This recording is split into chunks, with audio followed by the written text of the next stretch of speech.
आज हम दिल्ली के करोल बाग में मौजूद हैं।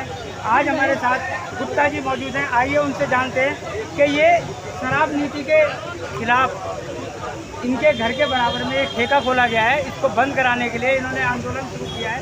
भूख हड़ताल पे बैठे हैं। ये क्यों बैठे हुए हैं, आइए उनसे जानते हैं जरा। गुप्ता जी, आपका नाम क्या है? सर, आपने ये बीड़ा क्यों उठाया बंद कराने का खिलाफ? हर व्यक्ति मेरा परिवार है और मेरे परिवार से तो जाना पड़ेगा। परिवार जाने का आपका पूरी दिल्ली आपका परिवार है? मेरा परिवार का एक तकलीफ में। सर, आपको इतनी तकलीफ है और एक व्यक्ति कहता है मेरा पूरी दिल्ली मेरा परिवार है और वो आराम से बैठा है जेल के अंदर शराब का ठेका खोलकर, उसको तकलीफ नहीं? जिसका परिवार होता तो आज कभी मोहल्लों में ऐसी इलाकों में जब शराब के खोलता तो बड़ी बड़ी बातें करता था। वर्ल्ड क्लास शिक्षा मॉडल, वर्ल्ड क्लास क्या नाम है medical model, world class medical model के नाम पर हर ऐसी इलाकों में डॉक्टर का परिवार कोई व्यक्ति अपने परिवार को शराब पिलाने का नौकर देगा तो अच्छी शिक्षा देगा, अच्छी मेडिकल सुविधा देगा। जो युवा पढ़ाई लिखाई करके ग्रेजुएट बनेगा, ग्रेजुएट बनने से पहले शराब पी के नशे में घूमेगा तो नौकरी क्यों मांगेगा सरकार? जहाँ मंदिर है और शराब का दिल्ली का बंदे को कहता कि मैं दिल्ली का बेटा, जहाँ स्कूल है और शराब का ठेका है दिल्ली के बेटे का ठेका काम है, जहाँ मस्जिद है और शराब का ठेका है दिल्ली के बेटे का काम है, जहाँ चर्च है और शराब का ठेका है दिल्ली के बेटे का काम है। अब देखो इतनी सब्जी मंडी है और सब्जी मंडी में सबसे ज़्यादा कौन आता है? महिलाएं। तो दिल्ली के बेटे का काम है, क्या वो दिल्ली की महिलाओं को निर्भया बनाने का लाइसेंस दे रहा है क्या? ये गुनहगारों को लाइसेंस दे रहा है कि भाई आओ बहन बेटियों का रेप करो, बहन बेटी को छेड़ो?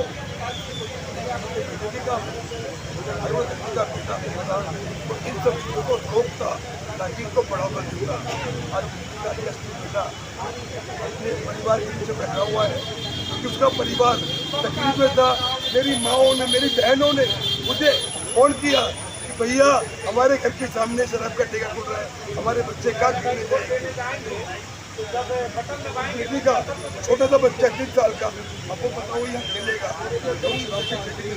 शराब की दुकान के आगे खेलेगा क्या? वो शराब आते जाते लोग शराबियों को देखकर जवान होगा जब वो शराबी बन के जवान होगा। सर, हमारा कोई बेटा अगर नालायक निकल जाए तो उसको सुधारा कैसे जाएगा? चप्पलों से मार कर। अगर वो बेटा नहीं है दिल्ली का, वो दिल्ली का नकली बेटा, वो हरियाणा से आया हुआ एक बहरूपी है, वो एक फरेबी है, वो जिसने दिल्ली को आके झूठ बोलकर कि दिल्ली की माँ मेरी माँ है, दिल्ली का मैं भाई हूँ, दिल्ली का मैं बेटा हूँ। भाई साहब, दिल्ली का बेटा, दिल्ली का भाई अपनी बहनों के लिए शराबी पैदा करेगा, अपनी माओ के लिए, माँ के लिए शराबी बेटा तैयार करेगा। गुप्ता जी का कहना ये ठीक है कि जैसे ये बुजुर्ग हैं, इनका तो बेटा है केजरीवाल और वो जैसे बहन बेटी है उसका भाई है केजरीवाल, लेकिन कोई बेटा अपनी बहन के घर के बराबर में शराब का ठेका नहीं खोल सकता, कोई पिता के सामने शराब का ठेका नहीं खोल सकता। कोई बेटा ऐसा है कि पिता के घर के सामने शराब की दुकान खोल दे? एक ही बेटा खोल सकता है, इसका नाम है अरविंद केजरीवाल। बाकी तो कोई बेटा अपनी माँ के आगे शराब पीता तो बहुत दूर की बात बोला जा रहा। अच्छा सर, एक बात बताइए, आजकल केजरीवाल जी ने जो प्राइवेट ठेके खुलवाए थे वो अधिकतर बंद हो गए। अब सरकारी ठेके जो खुलवाए जा रहे हैं, लेकिन अधिकतर किसी के घर के बराबर में, किसी मंदिर के बराबर में, किसी हॉस्पिटल के बराबर में, किसी स्कूल के बराबर में, ऐसे केजरीवाल सरकार क्यों कर रही है दिल्ली वालों के साथ? केजरीवाल सरकार का एक ही मोटिव है कि वो पूरे भारत के अंदर चुनाव लड़े, और लड़े कैसे, इसके लिए मोदी रकम चाहिए। केजरीवाल ये जो काम कर रहा है उसमें पहले सबसे पहले उसने छल किया है, वो हरियाणा से आया हुआ बेरुपिया है और दिल्ली की जनता को ठग रहा है। दिल्ली की जनता को ठगने के साथ साथ दिल्ली की जनता के साथ छल कर रहा है, छलिया बन के, और हमारे दिल्ली के भोले भाले लोगों को छल करके मोटी रकम इकट्ठी कर रहा है ताकि उस मोटी रकम से वो अपना शीश महल बना सके और भारत में अपराधियों को, आतंकवादियों को चुनाव लड़ा सके। इसलिए जब 25 तारीख को सर चुनाव होने वाले 25 मई को, तो जनता कितना उनको जवाब देगी और कितनी बहनें जवाब देंगी? देखिए सर, मैं तो जनता से ये अपील करना चाहूँगा 25 तारीख को सभी माता बहनों से कि मतदान, पहले मतदान बाद में जलपान, और जो मतदान है वो राष्ट्र हित में, देश हित में, समाज हित में करें, ना कि छलिया को और शराब की दारू की दुकानें खोलने वालों को वोट करें। सर आने वाले समय में ये लोग अभी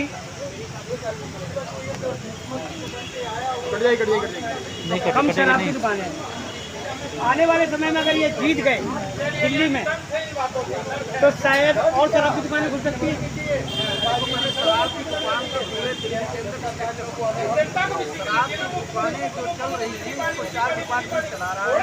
चारों में अधिकारी, ध्यान देना इस बात को जो मैं कह रहा हूँ, चारों में अधिकारी बैठे हैं और कितने अधिकारी बैठे हैं IAS और जो है दूसरे श्रेणी के अधिकारी हैं और वो शराब की कंपनी से मोटा कमीशन ले रहे हैं। ये जो दुकान खुली हुई है, ये दुकान किस लिए खोली गई है कि जो आबकारी विभाग है वो एडवांस में पैसे ले लेता है जिससे डिपार्टमेंट को, और डिपार्टमेंट उसको कुछ नहीं दे रहा है, लेकिन डिपार्टमेंट के अधिकारी कहते हैं कि शराब अगर ज़्यादा बिकेगी तो कमीशन ज़्यादा आएगा। आबकारी विभाग को नहीं है उतना ज़्यादा करें, इस डिपार्टमेंट के अफसर बैठे हैं। हम लोगों का फोकस है ईडी से इनकी जाँच करानी है। जितने भी बैठे हुए चारों डिपार्टमेंट के MD IAS ऑफिसर, इनकी सबकी जाँच कराई जाए, इनको ठेके खुलवाए जाए, इसको कुछ अभी फिलहाल में 25 तारीख को जनता को क्या करना चाहिए? जैसे इन बहन के घर के सामने ठेका खुला हुआ है, अगर यहाँ ठेका होता खुला हुआ तो हम लोग, आप लोग यहाँ बैठ पाते क्या? अरे हम एक ठेका दिल्ली में नहीं खुलने देंगे। हम लोग चैलेंज, अभी इनका आदेश है, विजय शेखर गुप्ता जी का आदेश है, हमारे कम से कम कितने तो 10,000 वर्कर हैं अभी यहाँ नहीं, पूरे दिल्ली में फैले हर जगह। और इसके बाद मुखर्जी नगर हम मना कराने जा रहे हैं, जहाँ ये तुरंत बंद होगी। 14 तारीख के बाद शुरू हो जाएगा आंदोलन। ये आप लोग देखते रहिए, आप लोग मीडिया हर जगह जाएगी।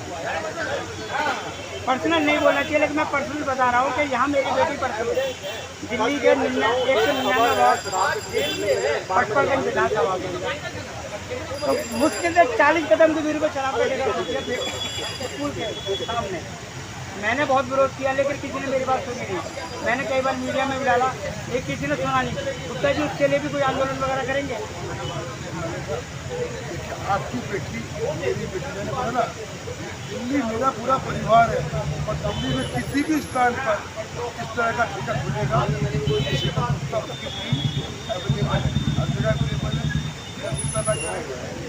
अगर आप मुझे आज सूचना दिया आपने इसके ऊपर कार्रवाई अगर गुप्ता जी अभी चुनाव से पहले अगर आप